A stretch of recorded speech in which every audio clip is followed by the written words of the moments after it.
et bienvenue sur votre chaîne de télévision Carrefour des adorateurs dans votre émission Portrait d'adorateur. Alors aujourd'hui, j'ai le plaisir de recevoir pour vous un auteur, un écrivain, la sœur Espérance Victoire Yanga. Bonjour. Bonjour, sœur Espérance. Bonjour. C'est un plaisir de vous recevoir. Soyez la bienvenue sur notre plateau. Merci. Alors nous sommes là pour parler de votre premier ouvrage, Oui. La vie cachée d'un homme connu. C'est un livre en mémoire de votre défunt papa, Oui, qui était un sportif de renommée, doublé d'un pasteur, c'est ça. d'où la vie cachée d'un homme connu. Très bien, sœur Espérance, dites-nous un peu d'où vous êtes venue, d'où est venue cette envie, cette inspiration d'écrire. Bonjour ma soeur. En tout cas, l'idée est venue et cette inspiration m'est venue depuis que je suis petite. J'ai toujours écrit. Je prenais le temps d'écrire des histoires, des poèmes. Et l'écriture, j'ai toujours aimé. Donc j'ai toujours dit à mon père que je devais écrire sur sa vie. Parce que pour moi, c'est un héros. Donc je pensais toujours à écrire, mais je ne l'avais pas fait. Avec le déclic de son départ, j'ai eu envie d'écrire. C'est pour ça que, voilà, le roman qui est là, j'ai écrit. Donc c'est à la suite du décès de votre papa, justement, que vous avez décidé de concrétiser ce projet d'écrire un livre. C'est ça, oui. Alors pourquoi ce titre, La vie cachée d'un homme connu? C'est un titre que tout le monde me demande. C'est vrai que la vie cachée d'un homme connu, ça m'est venu comme ça parce que je me suis dit, en tant que sportif, il y a beaucoup qui le connaissent, hein, comme tous les autres sportifs, mais on ne connaît pas réellement ce qu'ils sont, leur vie.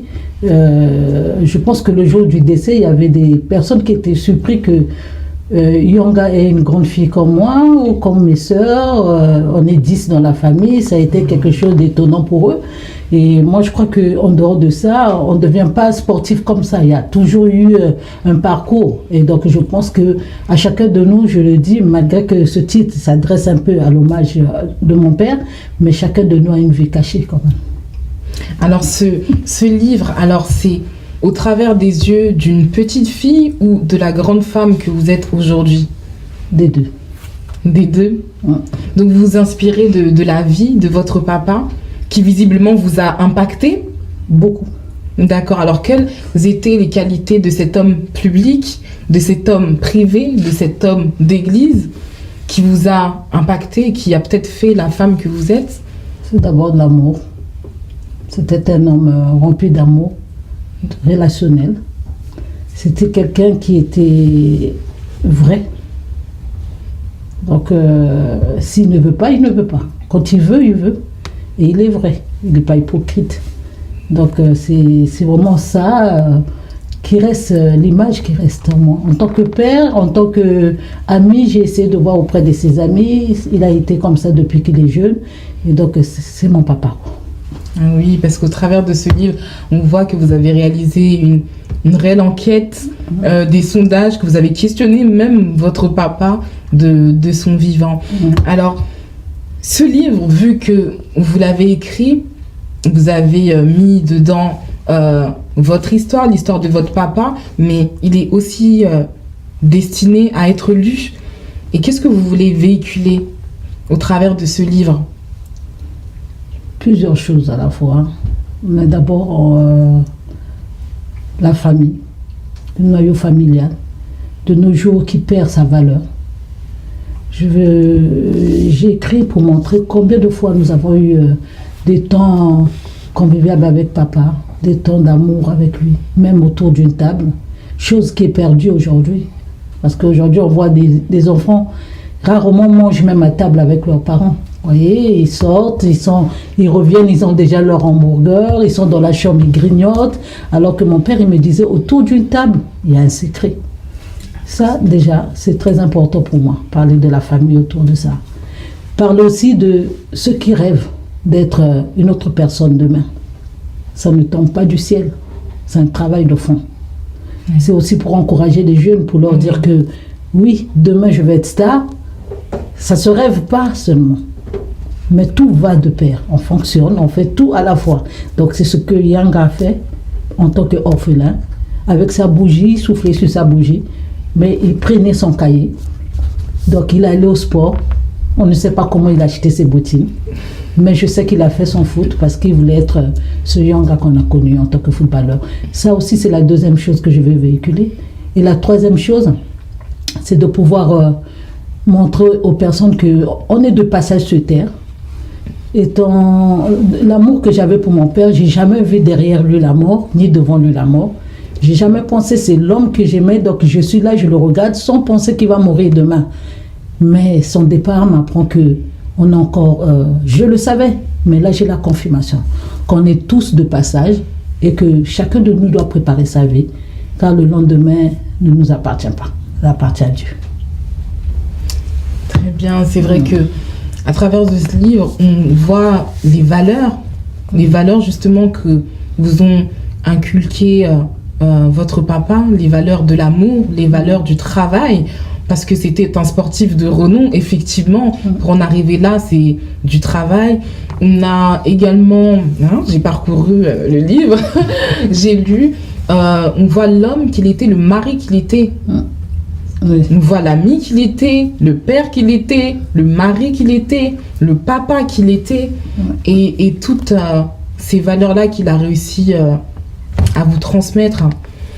Et je me pose une question, parce que c'est vrai, quand on a atteint une gloire comme ça, parce que c'était un sportif de carrière très populaire dans ces quartiers, qui a d'ailleurs traversé les frontières, traversé les continents pour ça, et il a terminé homme de Dieu,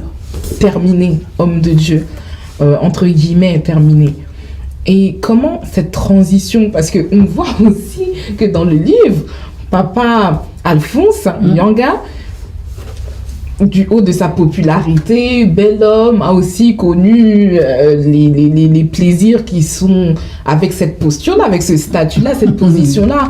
Comment cette transition? Rappelons qu'il est resté avec sa femme 50 ans. 50 ans. Je suis curieuse de savoir, et je pense nos spectateurs aussi, de savoir que c'est possible d'avoir cette vie de strass, de paillettes, et devenir aussi homme de Dieu. Est-ce que vous pouvez nous témoigner? Il y a beaucoup de choses à dire là-dedans, dans cette histoire de devenir pasteur. Parce que beaucoup sont restés sur l'histoire du sportif. Il y en a ceux qui sont restés sur l'histoire du professeur, parce qu'il a été professeur à l'âge de 23 ans. Et il y a certaines personnes aussi qui sont restées l'homme d'Air Afrique, parce qu'il a travaillé en Afrique. Donc chacun a pu lui donner un nom, comme je l'ai dit, Juan, Capi. Donc il a porté toutes ces casquettes-là. Mais moi, ce que j'ai gardé de lui, c'est que ça a été un bon père. Un très bon père. J'aurais souhaité que plusieurs enfants rencontrent ce genre de père. Et j'aurais aussi souhaité que les pères reprennent leur place pour pouvoir donner de l'amour à leurs enfants. Donc moi, je dirais que nous avons eu un travail de fond parce que papa a eu un moment double vie. Comme lui-même, je ne porte pas faux témoignage sur mon père, mais c'est un témoignage que mon père a toujours donné de son vivant. Il a toujours dit que j'ai été loin, mais le costaud, il appelait Jésus, c'est le costaud, Jésus est venu me chercher. Donc il était loin dans sa vie, dans certaines choses qu'il faisait, comme tous les hommes. Mais le costaud, allait le chercher. Ça a été un travail, je vous assure, parce que quand on a commencé à lui parler de Jésus à la maison, ça n'a pas été facile. C'était pas facile. Il arrivait à nous fermer les portes pour qu'on n'aille pas à l'église avec maman. Donc à 5 heures du matin, on était debout avec maman pour aller prier pour qu'il change. Et même quand on mettait la musique, il ne voulait pas écouter la musique chrétienne parce qu'il fallait qu'il arrête les appareils. Il disait, moi, bon, il se voyait en tant qu'homme comme toute fierté d'homme. Mais bon, le costaud était à côté. Et le travail a été fait. Cet homme a accepté Jésus comme étant sauveur personnel. Il a œuvré pendant des années. Dieu a laissé à cet homme le temps de œuvrer, le temps de laisser un témoignage vivant. Et c'est comme ça que M. Yanga s'est éteint en tant que pasteur. Il était fier de l'être, puisqu'il le disait toujours dans une de ses paroles, mieux vaut la fin d'une chose que son commencement. Wow. Ça, c'est une belle parole qu'il a toujours utilisée. C'est une belle parole et c'est la Bible qui le dit. Et c'est un beau témoignage de voir que votre papa Alphonse Yanga, qui a eu du long de sa vie plusieurs casquettes, plusieurs corps de métier, et qui vous a persécuté même à un moment. Oui. Qui vous a persécuté, qui était contre l'Église, contre même la louange à la maison. Et ce même homme qui a donné sa vie à Jésus, qu'il appelle justement Jésus-Christ le costaud. C'est un bon témoignage comme quoi c'est pas impossible pour peut-être des enfants qui voient leur papa à la maison, qui ont le désir que papa vienne à Christ, des femmes qui ont le désir que non, que mon mari puisse donner sa vie au Seigneur. C'est pas impossible. C'est pas impossible, mais c'est aussi avec leur aide. Parce que je pense que en tant qu'enfant, je me suis mise sur le chemin pour que mon père aussi ait un changement. C'est tout ça ce que je suis en train de dire. Des choses ne se font pas par rêve. C'est un travail de fond. Voilà, donc pendant que les autres partaient, par exemple, je veux dire en boîte, ou bien en train d'aller dans les fêtes, moi je m'étais consacrée à Dieu depuis l'âge de 16 ans, 17 ans. Wow. Donc je partais à l'église et c'est pour apporter cette église-là, cette église, je veux dire l'église que je représente comme Jésus, dans la maison aussi et aussi dans le cœur de mon père. Donc j'avais une façon de lui parler de Jésus. C'est pour ça que je dis c'est toute une histoire. Je me mettais auprès de son lit et j'ai essayé de caresser sa barbe, ou bien essayer de l'enlever un peu la barbe, ou bien tresser comme vous avez vu dans le livre. On essayait de tresser et pendant ce temps on parlait de Jésus. On parlait de Jésus, dit ah non, je suis catholique depuis que je suis jeune. Moi, je connais Dieu avant toi. Mais malgré ça, je continue à faire le travail. Pendant que aussi maman faisait de son côté en tant que femme. Moi, je faisais de mon côté en tant que... C'est ça aussi, vouloir aider les parents à changer. Il n'y a pas que les parents qui nous aident à changer, mais nous aussi. Donc, il y a un travail aussi de notre côté. Ah oui, donc Sœur Espérance, vous dites quelque chose de très important. Finalement, votre papa, le pasteur, que beaucoup connaissent, ce titre de pasteur... Donc, ce qu'on ne sait pas, c'est que c'est vous, c'est au travers de votre travail, de maman, de vos sœurs, vous avez contribué à l'évangéliser, en fait. Bien sûr, mais il est devenu pasteur. Mais oui. La Bible dit les premiers seront les derniers seront les premiers. C'est lui-même qui est devenu pasteur et qui vous prêchez maintenant. Très bien. À la maison, c'est lui qui prêchait, qui dirigeait un peu tout. Il avait repris sa place, s'il faut dire. Parce qu'il y a un moment où on perd sa place, hein. Il y a un moment où le père peut perdre sa place sous la mère. Mais là, Yang avait repris sa place et son autorité de père, qu'il avait peut-être perdu sans savoir qu'il avait perdu. Mais là, Christ l'avait ramené à sa place de père et il a pris le contrôle jusqu'au dernier jour. Et quelques mots sur la vie d'une fille de pasteur, d'être la femme, l'enfant, de la femme, je parle... pour maman Simone, ou l'enfant d'un homme de Dieu. Comment vous avez vécu ça? C'est très très difficile, d'une part, et très bien de l'autre côté. Bien parce qu'on nous appelle enfant de pasteur. Vous voyez, pour certains aussi, c'est l'honneur de dire « Ah, ça c'est la fille du pasteur », c'est l'honneur. Mais il y a un travail qui est derrière, c'est que nous avons aussi une souffrance en tant qu'enfant de pasteur. Il m'est arrivé un jour, le Seigneur a mis dans mon cœur, j'ai créé une association. Papa Yang était là, maman était là, mais Papa Yang m'a beaucoup accompagné aussi dans cette création d'association. C'est FIED, je profite de l'occasion de parler, Forum International Enfants Debout, parce que j'ai trouvé au-dedans de moi cette souffrance des enfants des serviteurs de Dieu. Nous n'avons plus de temps avec nos parents. Je dis toujours que nos parents sont des héros parce qu'ils n'ont plus de temps à la maison, ils s'occupent des âmes qu'ils rencontrent, ils sont à l'église, ils vont prier pour certaines personnes, ils font beaucoup de choses qu'on ne voit pas. Et nous, les enfants, on est comme un peu délaissés, vous voyez. Donc, cette association était pour accompagner ces enfants des serviteurs de Dieu parce que nous avons besoin de parler. Souvent, même quand on arrive à l'église, quand on trouve que de la considération même de nos parents ne sont pas mises en place, eh nous sommes des enfants, nous sommes touchés. Donc, il y a beaucoup de choses à dire là derrière cette question que vous me posez.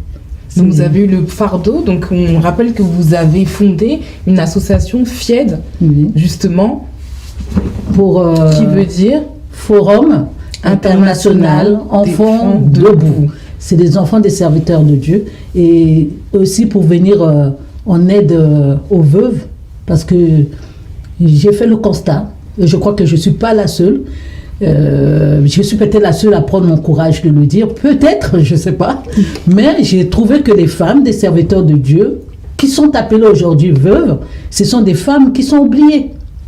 Alors que les hommes de Dieu ont travaillé longtemps dans les églises, ils ont bâti, l'église est remplie, mais quand le mari s'en va, on les oublie. Le pasteur n'existe plus.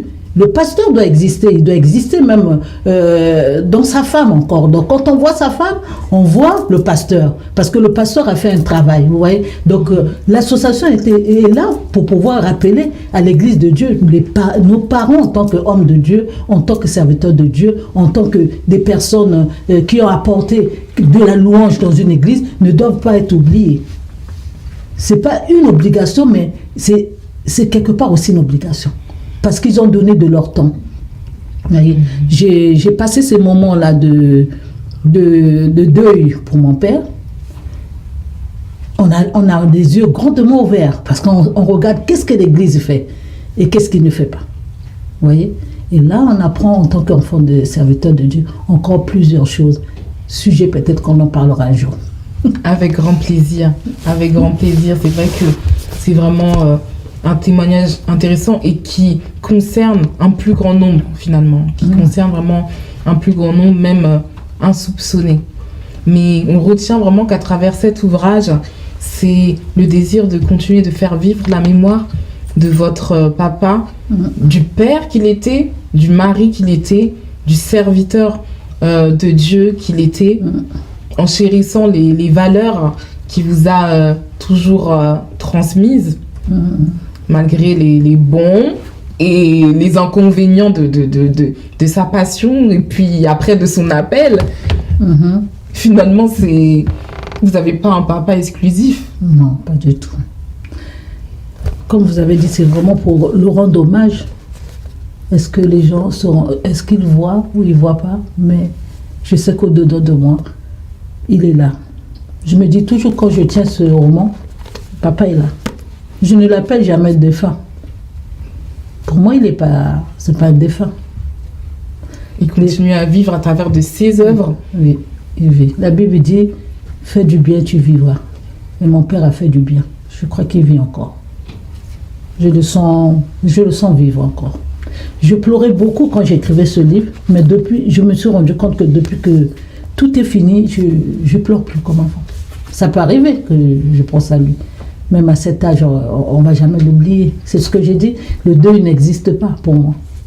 Le deuil, c'est quand je fermerai mes yeux. Parce que c'est quelqu'un qui m'a marqué, qui restera. Même à travers mes enfants, à travers moi-même, à travers mes frères et sœurs, il restera. Il n'y a pas de deuil, il n'y a pas de défunt pour moi. Si Yanga est là, il restera là. Ses petits-enfants savent qu'il est là. Les arrière-petits-enfants sauront qu'il a été là. Donc... je le rends hommage à travers ça, à travers ce livre. Et je pense que même ceux qui ne l'ont pas connu le découvrent. Je pense que vous l'avez découvert. Oui, complètement. Moi, je salue vraiment l'enfant cher que vous êtes, du haut de votre âge. Cette démarche d'honorer vraiment son père, comme vous l'avez fait au travers de ce livre. Je pense qu'il y a vraiment... des leçons à tirer. Moi, personnellement, ça a éveillé mon admiration. Je me suis dit, waouh, il y a des enfants aussi, comme tout enfant, qui prennent la peine d'étudier la vie de leurs parents, de coucher sur des livres pour faire perdurer à tout jamais leur mémoire. Et vraiment, je voudrais vraiment vous féliciter pour ça. Vous tirez mon chapeau. Et c'est vraiment un roman passionnant parce qu'il y en a pour tout le monde finalement, parce que c'est l'histoire d'une vie. C'est l'histoire d'une vie. Il y a pour les femmes qui ont des maris avec des renommées, qui se battent contre certaines choses. Il y a aussi pour les orphelins qui ont été contraints à grandir sans l'amour de leurs parents, mais qui se sont fait. Donc en fait, il est vraiment gorgé de messages d'espoir en fait, et d'exemples. Le sportif qui a basé sa carrière en faisant des efforts, en se sacrifiant sur certains points. Il y a aussi les casquettes de professeurs, la transmission qui a transmis la passion. Donc je pense que finalement, ce livre c'est un roman, mais chacun, mais vraiment chacun, à n'importe quelle échelle, que ce soit enfants, parents, mari, femmes, chacun peut avoir sa part dans ce livre et peut s'identifier à un certain moment parce que c'est l'histoire d'une vie. C'est ça. Vous savez, quand j'écrivais le livre, à un moment, je me suis rendu compte qu'au fond de moi, il y avait le mot père, je ne sais pas si vous vous êtes rendu compte, et papa qui revenait. Quand j'ai écrit père et papa, je me dis, mais pourquoi il y a le papa qui revient alors que je parle du père? Et après, je vais voir sur Internet, je me rends compte qu'il y a la différence. Le père n'est que le géniteur. Et le papa, c'est celui qui fait la vie de l'enfant. Alors, beaucoup sont restés sur le stade du père. Ils ne sont pas descendus sur le stade du papa. Et c'est très important de prendre les deux. C'est vrai qu'on est là. Je suis un père. Ok, on est un père. Mais le beau-père peut devenir un papa. Donc, c'est très, très dangereux. Il faut lier les deux. Et je crois que mon père, il a fait les deux. C'est une notion très importante. C'est pour ça que j'invite même les hommes, les pères de famille à lire ce livre parce qu'au travers de ça, on peut comprendre ce qui se cache derrière les yeux de son enfant, comment notre enfant nous perçoit. Et c'est vrai que cette notion de papa, ça englobe beaucoup l'affection, l'amour. Père, c'est vraiment très...